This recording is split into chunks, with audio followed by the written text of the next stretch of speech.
Hai guys, selamat berjumpa kembali dengan novel populer viral kesayangan Anda ini. Saat ini admin ingin menghadirkan sebuah novel yang alur ceritanya sangat menarik dan seru. Novel ini berjudul Kaisar Agung Seni Bela Diri. Sebelum mengikuti keseruan ceritanya, mohon bantuan kalian untuk subscribe, like, dan share video-video yang ada di channel ini. Selamat menikmati.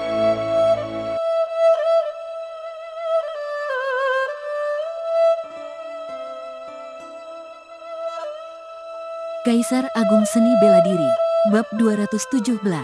Bakat terhebat. Di ruangan yang sunyi, Luo Xiu duduk bersila. Pertama-tama, dia mengambil posisi ternyaman. Saat ini, Luo Xiu berada di tempat yang lain. Hatinya dipenuhi keinginan untuk kembali, tetapi dia tahu jelas bahwa dia tidak punya kekuatan untuk bersaing dengan tetua Pangeran Bela Diri. Jika dia kembali, dia pasti akan mati. Semua organisasi di sekitar negara bagian Tanah Langit yakin bahwa Luo Xiu telah menerima warisan dari kultivator seni bela diri zaman kuno di Gua Dunia Kecil. Di dalam slip giok yang dia berikan kepada para penguasa bela diri serta tetua Pangeran Bela Diri Sekte Matahari Hitam dan Sekte Sungai Panjang tercatat pengetahuan tentang kultivasi seni bela diri. Luo Xiu sendiri tentu saja juga mendapatkan pengetahuan yang serupa, apalagi yang dia dapatkan lebih terperinci. Sebagai imbalan untuk tinggal di tubuh Luo Xiu, Kaisar Bela Diri Kegelapan mewariskan semua pengalaman yang diperolehnya kepada Luo Xiu. Tingkatan Raja adalah tingkatan di mana kamu melatih pil esensi dan indera spiritualmu serta memperkuat tubuh fisikmu sebagai persiapan untuk langkah selanjutnya, yaitu membentuk jiwa spiritual dan mencapai tingkatan penguasa. Pil esensi berputar di lautan energi seperti perputaran planet yang menarik kekuatan langit dan bumi dalam kisaran tertentu untuk digunakan. Inilah cara untuk mengendalikan langit dan bumi. Semakin kuat indera spiritualmu, semakin tinggi tingkatan pil esensimu. Kamu juga bisa semakin banyak mengendalikan kekuatan langit dan bumi dan kekuatan tingkatan rajamu juga akan semakin besar. Pil esensi dibagi menjadi 3 tingkatan, yaitu hijau, ungu dan emas. Pada tingkat pertama sampai tingkat ketiga, tingkatan raja akan membentuk pil esensi yang berwarna hijau. Pil esensi yang terbentuk di lautan energi akan memancarkan cahaya hijau yang sedikit samar. Saat mencapai tingkat keempat sampai keenam tingkatan raja, pil esensi berwarna hijau akan berubah menjadi warna ungu. Kemudian, tingkat ke-7 sampai ke-9, pil esensi akan berwarna emas. Dengan adanya pengalaman dalam melatih seorang kaisar bela diri yang kuat, Luo Xiu seperti seseorang yang menyaksikan dan dapat memahami secara langsung inti-inti dari metode pengendalian tingkatan raja. Setelah memahami pengalaman latihan ini, pemahaman Luo Xiu tentang seni bela diri juga meningkat, terutama misteri tentang kekuatan hidup dan mati. Dia bisa sedikit merasakan misteri yang mendalam. Tanpa Luo Xiu sadari, pemahamannya tentang gambar kedua hukum asal-usul juga sudah mendekati kesempurnaan. Tangannya tanpa sadar bergerak, vital sejati hidup dan mati berputar-putar di antara telapak tangan dan jari-jarinya, membentuk lintasan yang misterius. Dalam waktu hampir 1 jam, dia membentuk ratusan segel dengan kedua tangannya. Sampai akhirnya, kedua tangannya membentuk segel aneh lalu memasukkannya ke dadanya. Ratusan segel itu berubah menjadi satu segel terakhir yang tampaknya mengandung misteri tak berujung untuk kembali ke dasar seni bela diri. Energi yang terkandung dalam setiap daging dan darah Luo Xiu bergetar pada saat yang bersamaan. Ini, Luo Xiu bisa merasakan dengan jelas bahwa setiap daging dan darah di tubuhnya sedang berubah seiring getaran halus ini. Selain itu, proses dan efek transformasi ini jauh lebih baik daripada teknik kultivasi pemurnian tubuh yang pernah dia latih sebelumnya. Setelah memahami diagram kedua hukum asal-usul dari cakram dunia hidup dan mati secara menyeluruh, ratusan segel yang cocok dengan jalur meridian Luo Xiu masuk ke dalam ingatannya. Dulu, ketika dia memahami diagram pertama hukum asal-usul, dia telah memahami segel dunia hidup dan mati yang sangat kuat ini. Sekarang, Luo Xiu akhirnya memahami diagram kedua hukum asal-usul secara menyeluruh. Di luar dugaannya, dia berhasil memahami jurus pemurnian tubuh yang sangat mendalam. Bukan teknik kultivasi pemurnian tubuh, melainkan jurus pemurnian tubuh. Meskipun hanya beda satu kata, perbedaannya sangat besar. Jika seorang kultivator seni bela diri ingin melatih pemurnian tubuh di saat yang sama, dia harus berlatih 2 jenis teknik pada saat yang bersamaan. Satunya adalah teknik kultivasi untuk melatih vital sejati dan satu lagi adalah teknik kultivasi pemurnian tubuh. Kalau begitu, dia harus menggunakan lebih banyak energi dan konsentrasi. Kalau dia juga berlatih teknik pemurnian jiwa pada saat yang sama, energi yang dihabiskan juga semakin banyak. Oleh karena itu, banyak kultivator seni bela diri hanya memilih satu teknik tertentu, antara melatih vital sejati, pemurnian tubuh, atau melatih indera spiritual jiwa mereka. Namun, jika ada satu set teknik kultivasi yang mencakup ketiganya, maka kultivator seni bela diri tidak perlu membagi energinya lagi. Dia hanya perlu fokus berlatih satu teknik kultivasi itu dan fisik, vital sejati serta indera spiritualnya juga akan meningkat secara bersamaan. Inilah asal jurus. Jurus pemurnian tubuh yang diperoleh setelah memahami diagram kedua hukum asal-usul adalah lanjutan dari cakram dunia hidup dan mati. Hal ini berarti Luo Xiu tidak perlu menggunakan energi lebih untuk berlatih teknik kultivasi pemurnian tubuh, tetapi tingkatan tubuh fisiknya tetap akan ikut meningkat. Luo Xiu pun mulai menanti-nantikan diagram ketiga hukum asal-usul. Jurus pemurnian tubuh sudah didapatkan. Apakah ini berarti dia bisa mendapatkan jurus pemurnian jiwa setelah memahami diagram ketiga hukum asal-usul secara menyeluruh? Luo Xiu membalik tangannya lalu sebuah botol giok muncul di telapak tangannya. Kemudian, dia menghancurkan botol giok itu dan melempar pil tulang harimau ke mulutnya. Pil ini adalah pil pemurnian tubuh peringkat ke-6. Secara logika, orang yang sudah mencapai tingkatan penguasa baru boleh menggunakannya. Jika orang yang basis kultivasinya terlalu rendah menggunakannya dengan gegabah, kemungkinan besar mereka tidak akan mampu menahan kekuatan obat yang sangat besar lalu meledak dan mati. Namun, Luo Xiu tidak perlu khawatir tentang ini. Tidak hanya tubuhnya telah mencapai tubuh perang tingkat akhir tahap lanjutan setelah melewati transformasi jiwa kekal berulang kali, membuatnya bisa menerima kekuatan pil peringkat ke-6. Selain itu, cakram dunia hidup dan mati dari hukum asal-usul memiliki fungsi mencerna yang sangat bagus, bisa membantu penggunanya mencerna peningkatan energi vitalitas yang drastis dalam waktu singkat. Jadi, penggunanya tidak perlu khawatir energi yang terkumpul di tubuh terlalu banyak. Setelah menelan pil tulang harimau, energi vitalitas yang sangat pekat dan banyak menyebar di tubuh Luo Xiu. Luo Xiu tanpa sadar mengeluarkan raungan rendah yang terdengar seperti auman harimau. 2 jam kemudian, mata Luo Xiu terbuka. Mata kirinya putih, sedangkan mata kanannya hitam. Di bidang eliksir tempat tangannya membentuk segel, muncul sebuah bayangan reinkarnasi kecil yang berputar secara perlahan, memancarkan aura misterius. Efek pil pemurnian tubuh peringkat ke-6 memang luar biasa. Luo Xiu tersenyum dan matanya kembali normal. Segel yang dia bentuk dengan kedua tangannya pun menghilang.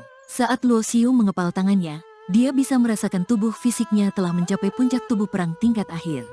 Kalau dia bisa melangkah satu langkah lagi, dia akan memiliki tubuh perang tingkat penguasa. Dengan hanya kekuatan tubuh fisiknya, Luo Xiu bisa bersaing langsung dengan penguasa bela diri.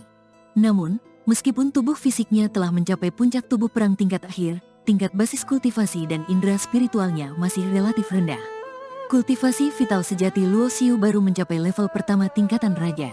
Hanya indera spiritualnya yang sudah mencapai level kelima tingkatan raja karena dia berlatih teknik pemurnian jiwa.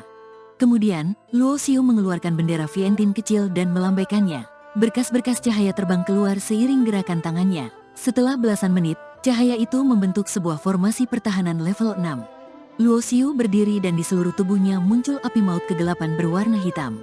Kemudian, dia membentuk sebuah pedang dengan 2 jarinya dan menunjuk ke depan. 2.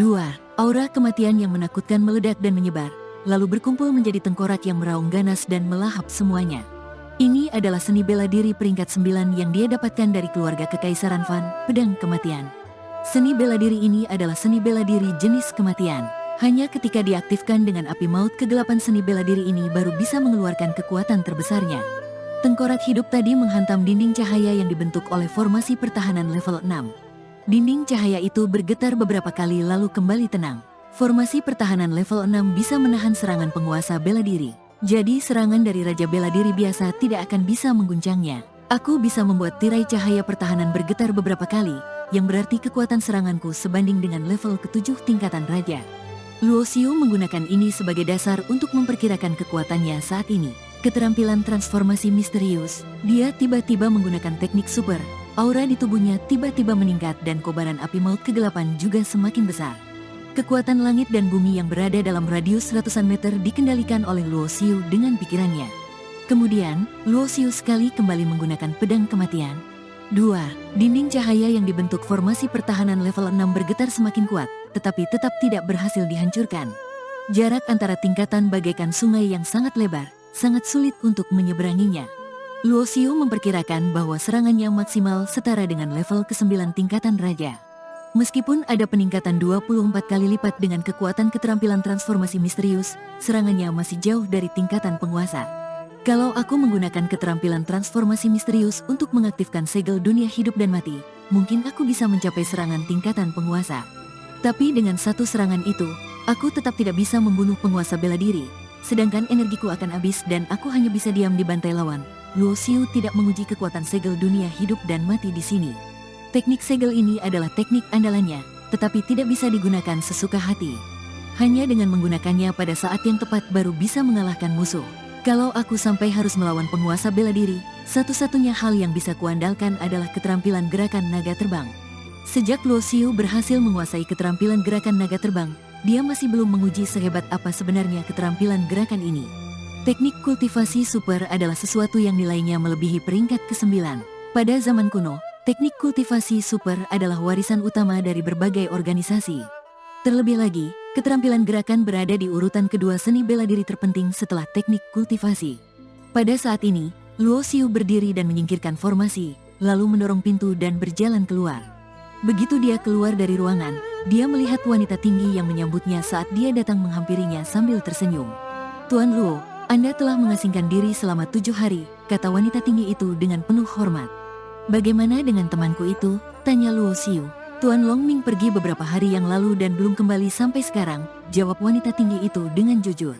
Mendengar ini, Luo Xiu refleks mengerutkan keningnya. Bagaimanapun juga, dia dan Longming baru saja tiba di daratan darah utara. Dengan sifat Longming, Luo Xiu khawatir dia akan membuat masalah saat pergi keluar sendirian. Suku naga tanpa bayangan memang terlahir sebagai pencuri. Mereka memiliki bakat untuk mengendalikan kekuatan ruang yang memungkinkan mereka untuk keluar masuk tempat-tempat yang berbahaya tanpa terpengaruh oleh sebagian besar formasi. Kamu sebaiknya lihat baik-baik si Longming itu. Kalau tidak, dia pasti akan membuat masalah besar. Suara jiwa kegelapan masuk ke lautan jiwa Luo Xiu. Sifat naga memang serakah. Kalau puluhan ribu yang lalu Longming tidak menginginkan altar cahaya kegelapan tanpa batas dan ingin menyelinap ke alam rahasia iblis untuk mencurinya, dia tidak akan terkurung selama puluhan ribu tahun. Kaisar bela diri kegelapan menceritakan sebuah rahasia zaman kuno yang tidak diketahui orang-orang. Mendengar cerita itu, Luo Xiu mengerutkan keningnya dan berkata mengejek, "Maksudmu Longming ditangkap oleh sekte Tarsuna karena dia mau mencuri altar cahaya kegelapan tanpa batas dan akhirnya dikurung di alam rahasia iblis?" Benar, naga tanpa bayangan adalah suku naga yang paling serakah. Begitu mereka tahu ada harta, mereka pasti mau mencurinya. Karena anggota suku mereka terlahir dengan kemampuan mengendalikan ruang, mereka jarang tertangkap, kata Kaisar bela diri kegelapan sambil tersenyum. "Kalau begitu, apa itu altar cahaya kegelapan tanpa batas?" tanya Luo Xiu dengan nada bingung. "Pusaka spiritual bawaan." Kaisar bela diri kegelapan menghela napas. Pusaka spiritual yang lahir bersama langit dan bumi jauh lebih kuat dari pusaka spiritual yang dibuat dengan teknik pemurnian pusaka. Sekte Tarsuna mampu membuat alam rahasia iblis yang bisa melatih iblis juga karena ada pusaka spiritual bawaan ini. Di dunia ini, pusaka formasi, senjata dan pil yang paling kuat bukan dibuat oleh manusia, melainkan lahir dari langit dan bumi. Ada yang lahir dari kekuatan atribut, ada yang lahir dari kekuatan hukum dan ada yang lahir dari akar bela diri. Inilah asal mula dari benda-benda bawaan. Kata-kata Kaisar bela diri kegelapan ini benar-benar membuka mata Luo Xiu, membuatnya teringat dengan manik hidup dan mati miliknya yang lahir dari akar bela diri.